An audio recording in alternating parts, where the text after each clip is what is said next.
Bismillahirrohmanirrohim. Assalamualaikum warahmatullahi wabarakatuh. Kembali lagi di Mr. Books. Dan ini adalah lanjutan dari kajian kita tentang hadis ketiga dalam Sahih Al-Bukhari, yang mengisahkan peristiwa agung turunnya wahyu pertama kepada Rasulullah Shallallahu Alaihi Wasallam di Gua Hiro. Di part sebelumnya kita sudah menyimak bagaimana Nabi Shallallahu Alaihi Wasallam menyendiri di Gua Hiro, bagaimana malaikat Jibril datang dan mendekap beliau hingga wahyu pertama dibacakan. Di bagian kedua ini kita akan lanjutkan dengan reaksi emosional Rasulullah, peran besar Khadijah radhiyallahu anha, dan nasihat penuh makna dari Warokoh bin Naufal, sebuah momen penuh hikmah yang memperlihatkan kekuatan iman, cinta, dan keteguhan dalam membawa amanah dari langit. Mari kita lanjutkan kajiannya. Lanjutan syarah hadis.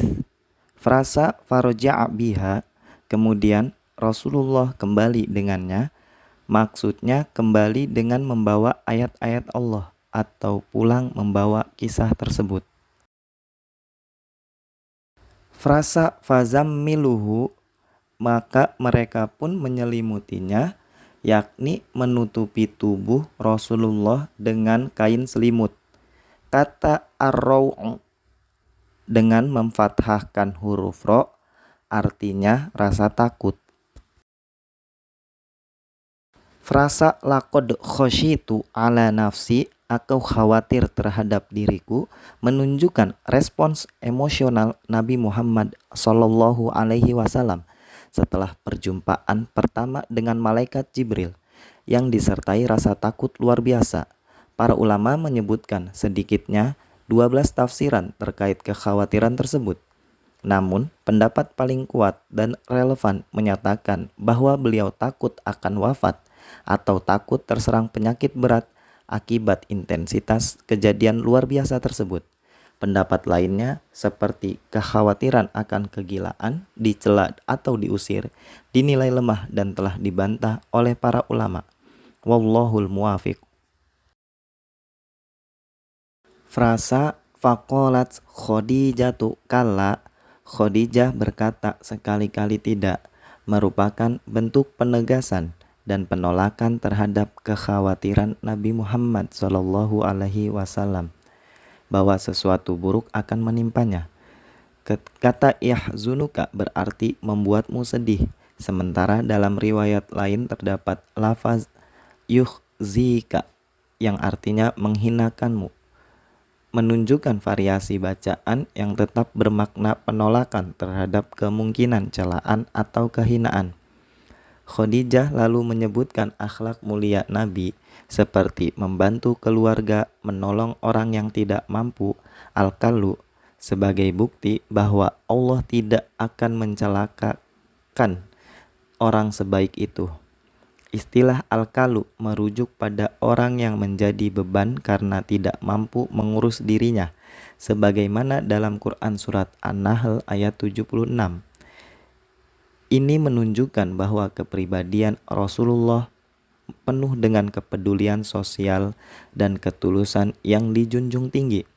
Perkataan Khadijah wataksibu al-ma'dum atau watuksibu al-ma'dum mengandung makna pujian terhadap Rasulullah Shallallahu Alaihi Wasallam sebagai pribadi yang mengusahakan dan memberi sesuatu kepada orang yang tidak punya. Perbedaan riwayat ini ditanggapi oleh ulama seperti Al-Khotobi yang menyatakan bahwa lafaz al-mu'dimu, orang fakir, lebih tepat daripada al-ma'duma, yang tidak ada. Karena yang tidak ada tak mungkin diberi atau dibantu. Namun Ibnu Hajar membela penggunaan lafaz al-ma'dum dengan penjelasan bahwa fakir miskin diibaratkan seperti orang yang tidak ada karena tak mampu berbuat apa-apa. Kalimat ini mencerminkan keutamaan Nabi Shallallahu Alaihi Wasallam, bukan hanya mencari kekayaan seperti kebanyakan orang, tetapi justru mencarikan dan mengusahakan sesuatu untuk orang-orang lemah dan tak berdaya. Bahkan ia memberi orang lain sesuatu yang tidak mereka miliki dan tidak mampu mereka capai. Ini menunjukkan tingkat kepedulian sosial dan kemurahan hati Nabi Shallallahu Alaihi Wasallam yang luar biasa. Frasa wa tu'inu ala nawaibil haq, suka menolong dalam hal kebenaran. Ungkapan ini mencakup seluruh bentuk kebaikan, baik yang telah disebutkan sebelumnya maupun yang belum disebut. Dalam beberapa riwayat tambahan seperti dari Az-Zuhri dan Urwah, disebutkan pula bahwa Nabi Shallallahu Alaihi Wasallam adalah sosok yang jujur dan menunaikan amanah, dua sifat agung yang menjadi fondasi akhlak mulia. Dari pernyataan Khadijah ini, kita juga mendapat pelajaran penting tentang pentingnya memberikan penguatan kepada orang yang sedang dilanda ketakutan atau kegelisahan dengan mengingatkan pada keutamaannya. Selain itu, mencari tempat curhat yang terpercaya dan bijak juga merupakan adab mulia dalam menyikapi masalah hidup. Farasa fang tolakot bihi, Khadijah pun pergi membawa beliau, yakni pergi bersamanya. Huruf ba pada kalimat di atas menunjukkan makna bersama-sama, sedangkan nama Warokoh dibaca dengan memfathahkan huruf ro. Frasa ibna Ami Khadijah, ia adalah sepupu Khadijah. Lafaz ibna dibaca dengan i'rab nasab serta menyertakan huruf alif. Kedudukan kata ini dalam kalimat sebagai badal atau sifat atau bayan dari kata warokoh. Kata ini tidak boleh dibaca dengan i'rab jar ibni, sebab ia akan menjadi sifat bagi Abdul Uzza. Padahal tidak demikian adanya. Ia juga harus ditulis dengan huruf alif karena kata ibnu ini tidak terletak di antara dua nama. Frasa tanasoro, penganut agama Nasrani. Warokoh bin Naufal adalah seorang tokoh di masa jahiliyah yang menolak penyembahan berhala dan memeluk agama Nasrani. Setelah melakukan pencarian kebenaran bersama Zaid bin Amru bin Nufail ke negeri Syam dan sekitarnya, ia bertemu pendeta yang masih mengikuti ajaran murni Nabi Isa alaihi salam, sehingga mengenali ciri-ciri kenabian Nabi Muhammad sallallahu alaihi wasallam dan menyampaikan kabar gembira tentang kedatangannya. Biografi Zaid bin Amru akan dibahas dalam kitab Al-Manaqib insya Allah. Frasa wakana yaktubu al-kitaba al-ibraniyya fayaktubu minal injili bil ibraniyati. Ia adalah orang yang pandai menulis kitab dalam bahasa Ibrani dan menulis Injil dalam bahasa Ibrani. Warokoh bin Naufal adalah sosok yang menguasai bahasa Ibrani dan Arab, serta mampu menulis Injil dalam kedua bahasa tersebut. Dalam berbagai riwayat yang sahih disebutkan bahwa ia menulis Injil dalam bahasa Ibrani dan Arab. Hadis ini menekankan bahwa Warokoh menulis Injil bukan menghafalnya, karena menghafal kitab sebelumnya tidak semudah menghafal Al-Quran yang merupakan keistimewaan khusus umat Islam. Farasa yabna ammi, wahai anak pamanku. Khadijah memanggil Warokoh bin Naufal dengan wahai anak pamanku, sesuai hubungan nasab yang sebenarnya. Riwayat yang menyebut wahai pamanku dianggap keliru, atau jika benar hanya terjadi satu kali sebagai bentuk penghormatan. Penyebutan anak saudaramu ini untuk Nabi Shallallahu Alaihi Wasallam menunjukkan kedekatan nasab antara Abdullah, ayah Nabi, dan Warokoh. Hadis ini juga mengajarkan bahwa dalam menyampaikan keperluan penting, disarankan meminta bantuan pihak yang memiliki hubungan dekat dengan orang yang dituju, seperti yang dilakukan Khadijah agar Warokoh memperhatikan kisah Nabi Shallallahu Alaihi Wasallam secara serius. Ini sekaligus menunjukkan pentingnya pendekatan personal dalam pembelajaran dan komunikasi. Frasa madza taro, apa yang telah engkau lihat, mengandung bagian kalimat yang tidak disebutkan secara eksplisit, namun dapat dipahami dari konteks. Dalam Dalailun Nubuwah, karya Abu Nuaim disebutkan secara lengkap melalui sanad Hasan dari Abdullah bin Shaddad bahwa Khadijah membawa Rasulullah Shallallahu Alaihi Wasallam menemui sepupunya. Warokoh lalu menceritakan kejadian yang dialami Rasulullah Shallallahu Alaihi Wasallam untuk mendapat penjelasan. Frasa hadza an-namusu alladzi nazzalallahu ala Musa. Ini adalah namus yang dahulu diturunkan Allah kepada Musa, merujuk pada malaikat Jibril alaihi salam yang disamakan oleh Warokoh dengan sosok yang juga menyampaikan wahyu kepada Nabi Musa alaihi salam. Kata namus berarti orang kepercayaan, pembawa rahasia kebaikan, dan dalam konteks ini dimaknai sebagai malaikat wahyu. Al-Bukhari menegaskan makna ini dalam kitab Ahaditsul Anbiya, dan mayoritas ulama sepakat bahwa namus adalah lawan dari jasus, yaitu pembawa rahasia keburukan. Frasa ala Musa, kepada Musa, Warokoh menyebut bahwa yang mendatangi Rasulullah Shallallahu Alaihi Wasallam adalah namus, malaikat Jibril, yang juga diutus kepada Nabi Musa alaihi salam, bukan Nabi Isa. Meskipun Warokoh beragama Nasrani, hal ini karena Taurat berisi lebih banyak hukum syariat dibanding Injil, dan Musa diutus menghadapi Fir'aun, sebagaimana Nabi Muhammad SAW menghadapi Abu Jahal. Selain itu, kenabian Musa diakui oleh seluruh ahlul kitab, berbeda dengan Isa yang ditolak oleh sebagian Yahudi. Meski ada riwayat lemah yang menyebut Warokoh menyamakan Jibril dengan namus yang datang kepada Isa, riwayat yang menyebut Musa dinilai lebih kuat. Kedua pernyataan Warokoh bisa dibenarkan dalam konteks berbeda. Kepada Khadijah ia menyebut Isa, sedangkan kepada Rasulullah langsung ia menyebut Musa, sesuai dengan tujuan penguat nubuat. Wallahu a'lam. Frasa ya laitani fiha jadza'un, duhai sekiranya kala itu aku masih muda, mengungkapkan harapan Warokoh agar ia masih muda saat masa dakwah Rasulullah Shallallahu Alaihi Wasallam, agar bisa turut membantu. Kata jadza'un berarti anak muda atau hewan muda, menandakan kerinduan akan kekuatan masa muda.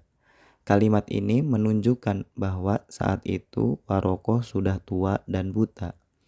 Perbedaan i'rab jadza'un dan jadza'an berkaitan dengan analisis tata bahasa Arab.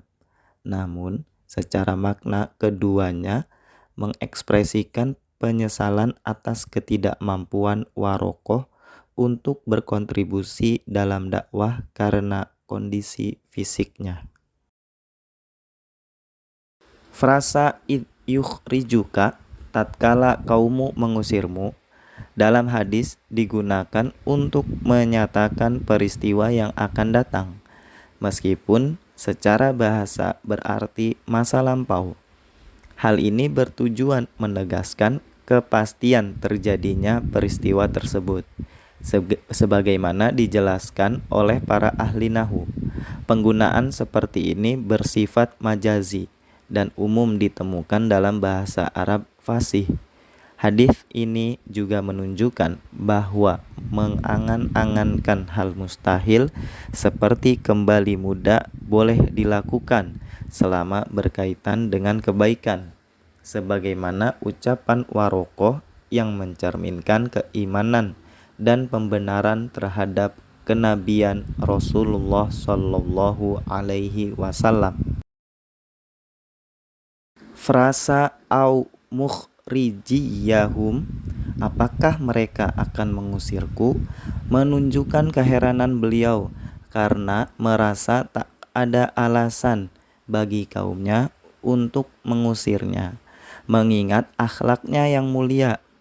Secara gramatikal, kata mukhrijiyah berfungsi sebagai khobar muqaddam, sedangkan hum sebagai mubtada muakhar. Pernyataan ini mencerminkan ketulusan dan keheranan beliau, sebagaimana pengakuan Khadijah radhiyallahu anha tentang sifat-sifat baik Nabi. Bahkan Ibnu Dugunnah pernah menolak pengusiran Abu Bakar karena sifat-sifat mulianya, menegaskan bahwa orang yang berakhlak luhur umumnya tidak layak diusir. Frasa illa udiya, pasti dimusuhi, dan variannya illa udhiya, kecuali pasti diganggu, menunjukkan bahwa Warokoh memahami konsekuensi kenabian, penolakan dan perlawanan dari kaumnya. Ia mengetahui dari kitab-kitab terdahulu bahwa kaum Nabi tidak akan menerima dakwah yang memalingkan mereka dari tradisi sesat. Permusuhan pun menjadi keniscayaan. Hadis ini juga memberi pelajaran bahwa dalam menjawab pertanyaan, seseorang perlu menyertakan penjelasan atau dalil bila diperlukan. Frasa in yudrikni yaumuka berarti jika aku masih hidup pada harimu atau saat engkau diusir. Kata in berfungsi sebagai syarat dan kalimat setelahnya mengikuti kaidah i'rab ma'juzum. Dalam beberapa riwayat seperti milik Ibnu Yunus dan Ibnu Ishaq, redaksi kalimat sedikit berbeda, namun tetap menunjukkan harapan Warokoh untuk menyaksikan dan mendampingi Rasulullah Shallallahu Alaihi Wasallam saat masa sulit tersebut tiba.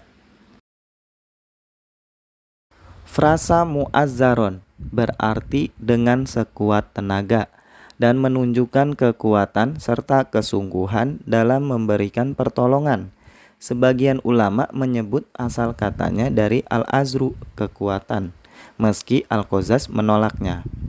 Abu Syamah menyarankan asal dari al-izar, ikat pinggang, yang melambangkan kesiapan total sebagaimana dalam syair Al-Akhtal, yang artinya kaum yang apabila berperang mereka akan mengencangkan ikatan kain mereka. Syair tersebut sebagai simbol kesungguhan menghadapi pertempuran. Frasa thumma lam yangshab berarti tidak lama setelah itu dibaca dengan fathah pada huruf shin, menunjukkan waktu yang singkat. Kata an-nusyub bermakna berkaitan. Dalam konteks ini dimaksudkan bahwa Warokoh tidak sempat terlibat urusan lain hingga wafat. Namun hal ini bertentangan dengan riwayat Ibnu Ishaq yang menyebut Warokoh masih hidup setelah dakwah Rasulullah Shallallahu Alaihi Wasallam dimulai, bahkan sempat melihat Bilal disiksa. Riwayat Sahih Al-Bukhari dinilai lebih kuat, namun keduanya bisa dikompromikan dengan memahami bahwa kata sambung wa dan dalam wafatarul wahyu dan wahyu pun terhenti tidak selalu menunjukkan urutan waktu. Terputusnya wahyu sementara bertujuan menenangkan Rasulullah Shallallahu Alaihi Wasallam hingga beliau siap menerima wahyu kembali. sebagaimana dikuatkan dalam riwayat Al-Bukhari melalui jalur Ma'mar dalam kitab At-Ta'bir. Catatan penting, dalam tarikhnya Imam Ahmad bin Hambal meriwayatkan dari Asy-Sya'bi bahwa wahyu terputus selama 3 tahun sebagaimana ditegaskan pula oleh Ibnu Ishaq. Sementara itu, Imam Al-Baihaqi menyebutkan bahwa Rasulullah Shallallahu alaihi wasallam mengalami mimpi-mimpi baik selama 6 bulan. Berdasarkan riwayat tersebut, awal kenabian berupa mimpi terjadi pada bulan Rabiul Awal dan turunnya wahyu pertama dalam keadaan terjaga terjadi pada bulan Ramadan di Gua Hiro. Makna terputusnya wahyu bukan berarti Jibril tidak datang sama sekali, tetapi lebih pada tidak turunnya ayat-ayat Al-Quran selama periode tersebut. Riwayat lain dari Asy-Sya'bi menyebut bahwa Nabi Shallallahu alaihi wasallam ditemani oleh malaikat Israfil selama 3 tahun sebelum Jibril mulai menyampaikan wahyu yang berlangsung selama 20 tahun. Riwayat lain bahkan menyebut Mikail bukan Israfil, dan hal ini menimbulkan perbedaan pendapat di kalangan ulama. As-Suhaili mencoba mengkompromikan pendapat yang berbeda terkait masa bermukimnya Nabi Shallallahu alaihi wasallam di Mekah. Pendapat 10 tahun tidak memasukkan masa mimpi baik dan masa terputusnya wahyu. Pendapat 13 tahun menggabungkan keseluruhan periode tersebut. Namun, riwayat mursal yang menjadi dasar pendapat Asy-Sya'bi dinilai tidak sahih karena bertentangan dengan riwayat Ibnu Abbas yang menyatakan bahwa wahyu hanya terputus beberapa hari saja. Pembahasan lebih rinci dijanjikan akan dijelaskan dalam kitab At-Ta'bir insya Allah. Alhamdulillah, itulah akhir dari kajian kita tentang syarah hadis nomor 3 dalam Sahih Al-Bukhari yang terbagi dalam 2 bagian. Semoga dari kisah agung ini kita bisa belajar tentang keikhlasan, kekuatan iman, dan bagaimana Allah mempersiapkan untuknya melalui ujian dan dukungan yang luar biasa. Kita doakan semoga setiap langkah kita dalam menuntut ilmu juga menjadi bagian dari perjuangan menegakkan kebenaran. Jangan lupa klik like, tekan subscribe, dan bagikan video ini kepada sahabat-sahabatmu.